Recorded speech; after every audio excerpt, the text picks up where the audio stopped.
Hello po, mapagpalang araw po sa ating lahat. So sa umaga pong ito, meron po tayong isang magandang pag-uusapan. Ito po ay isang katotohanan na isang sitas lang po sa Biblia na nagpapatunay ano ba talaga yung tinatawag na purpose nating mga Kristiyano. Well, sinabi po ni Pablo, at nagpapasalamat tayo kay Pablo dahil siya po ang ginamit ng Panginoon para maipahayag ang kanyang ebanghelyo sa mga hentil na katulad po natin. At ito po ang sinabi ni Pablo na talagang mind-blowing kung tutuusin. Dahil I don't think na ito po ay madalas matalakay, no? Pero sa ngayon po atin po siyang bigyan ng diin at pansin. Ito po ay isang talata na punong-puno ng yaman at sustansya sa kaluluwa ng isang totoong mananampalataya ni Kristo. Ito po ay matatagpuan po natin sa Bibles, please. Bibles. Kunin ang mga Bible. Sabayan ako. Gawa 20:24. Gawa 20:24. Atin pong bulayin ang Gawa 20:24. So, ready na po ba kayo? Atin po siyang bulayin, basahin, namnamin. Okay? So, ito po siya.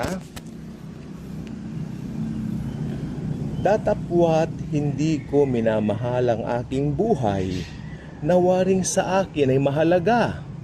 Maganap ko lamang ang aking katungkulan at ministeryong tinanggap ko sa Panginoong Hesus na magpatutuo sa Ebanghelyo ng biyaya ng Diyos. Ang mahal na Panginoong Hesukristo ang siyang magpapala sa pagbasa natin sa kaniyang mga banal na salita. So ito po ang talata na binabanggit ko. Okay? Walang mahalaga kay Pablo kung hindi ang matupad niya ang kanyang katawagan bilang Kristiyano, ang magpalaganap ng Ebanghelyo ng biyaya. Tandaan nyo, may biyaya pong nakalagay ha. Hindi lang po magpahayag ng Ebanghelyo, period. No? Magpahayag ng Ebanghelyo na biyaya. Ano po bang ibig sabihin ng Ebanghelyo? Ibig sabihin niyan evangel, ibig sabihin niyan gospel.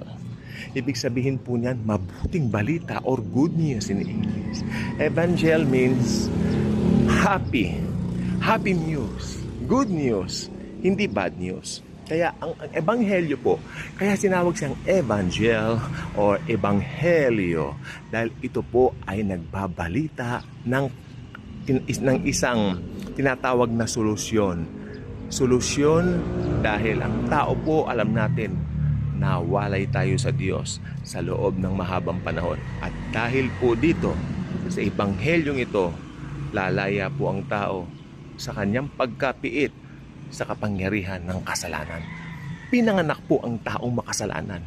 Pinanganak po ang tao under Adamic nature. So sabi ng Bible, kung pinagmamalaki mo ang iyong gawa, wala kang magagawa sa sarili mo.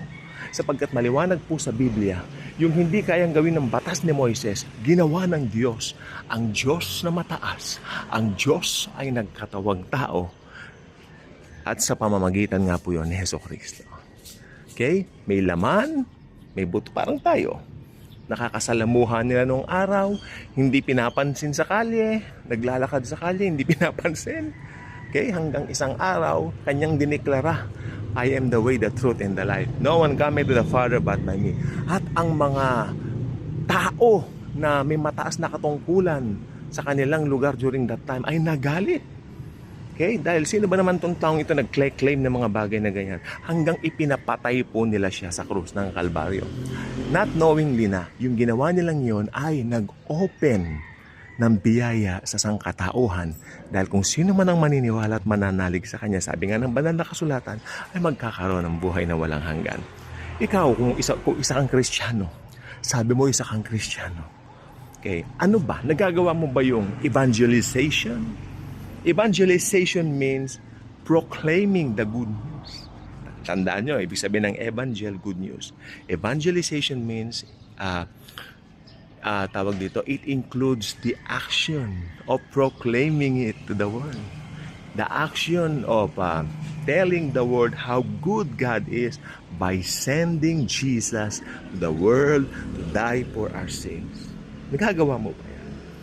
Kristiyano ka pero babad ka lagi sa iyong social media, Sa social media mo ba na naibabahagi mo si Jesus, ang kanyang pag-ibig? Ulitin po natin. Sabi niya rito, datapwat, hindi ko minamahal ang aking buhay na waring sa akin ay mahalaga.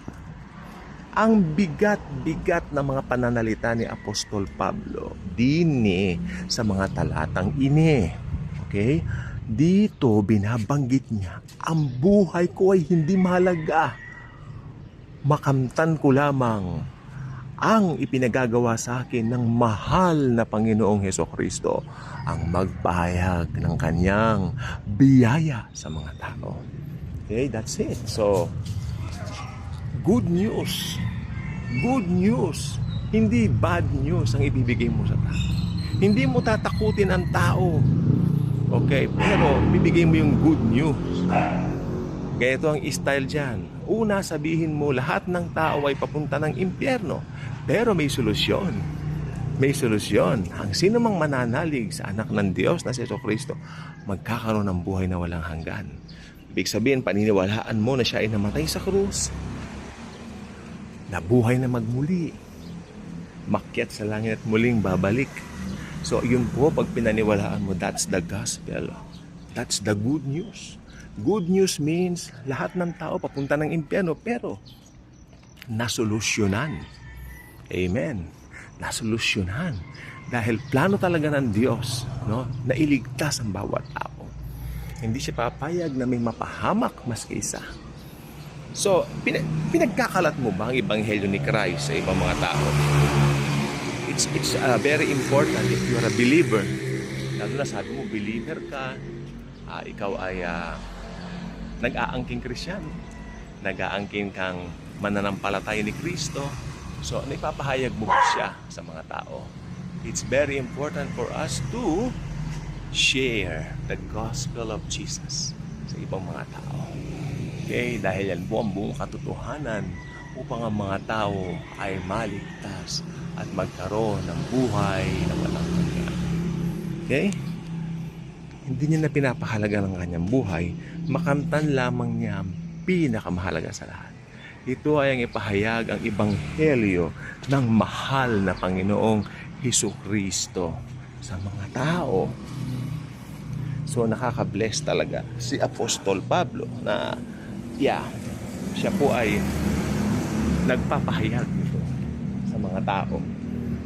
Isang napakagandang modelo para po sa atin na ating tularan, ibahagi natin si Christ.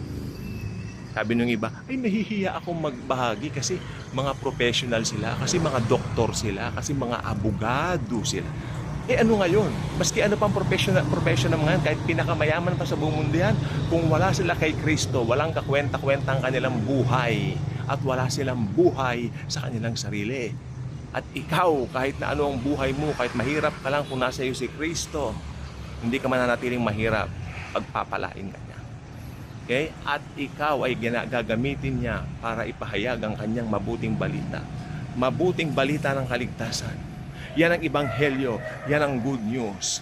Okay? Ang good news ay wala kang ginawa, pero pinagkalooban ka ng buhay na walang hanggan sa pamamagitan ng anak ng Diyos na si Jesucristo na nag-alay ng buhay niya para sa iyo, para sa atin lahat. Okay? Yan ang dakilang pagmamahal at pag-ibig ng Diyos sa atin. Dapat alam po natin yan. We are loved. Loved by the Father through the Lord Jesus Christ.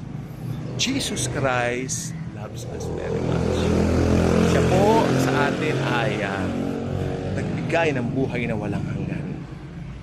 Okay? So, kung makikita po natin ang kagandahan ng araw ngayon, nakaka-bless po. Pag sumisikat ang araw, ako ay nable-bless at nagpapasalamat sa Diyos dahil another tawag dito, hope para po sa bawat isa po sa atin. Lagi pong may hope sa ikaw ay mananampalataya. Okay? Dahil sabi ng aklat na ito, Biblia, si Jesus lang ang tanging kailangan po natin. Wala na po tayong ibang kailangan, kundi ang Panginoong Hesukristo lamang po. Okay? At ayun. Thank you, Jesus. Thank you po sa biyaya. Hallelujah. Grabe si Lord, napakabuti.